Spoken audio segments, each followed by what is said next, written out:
Thank you so much for coming back. Say, someone asked me, I'm working as a domestic worker on a domestic work visa, but I need day off. What should I do? Where should I complain? And whom should I complain to? Yes, that's a really very, very tricky questions for those that have come on a domestic work visa. But it depends on how, or it depends on the contract on how you came.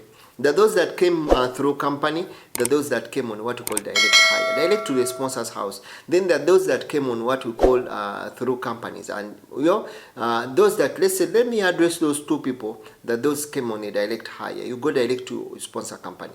Then this one who works to what you call through company and is being supplied on what you call door-to-door basis. I think those that work on door-to-door basis, they normally get what day off depending on what you call the work schedule and what kind of partial contracts that are being contracted with the company or what they get. Then what about this person that is working directly with the sponsor? Yes, it will depend.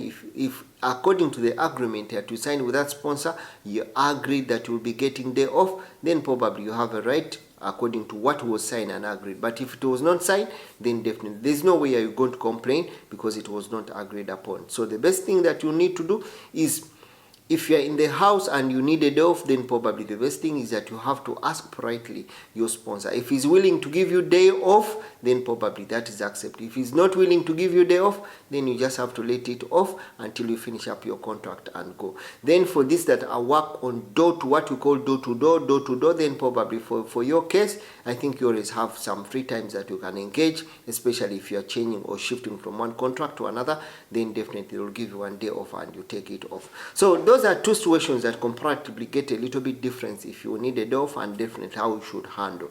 Yes, some of these things that if we are not agreed, if you're not agreed and there's no way contractual agreement that you've made, then definitely sometimes becomes very hard for you to complain and it becomes very hard for you.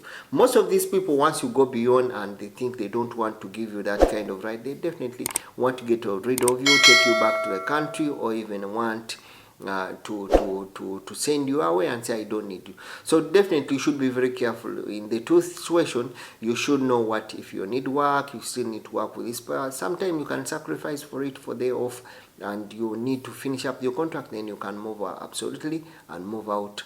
Yes, and move out of the country and go and you start up something else. I think that's better in any or the other. But day off for domestic worker, very few people get day off and very people are given day off in that regard. Hope I've tried to share something for you and hope I've tried to let you know. Thank you so much for coming back to the channel. Remember, Soros Mex trying to give you all these very important updates.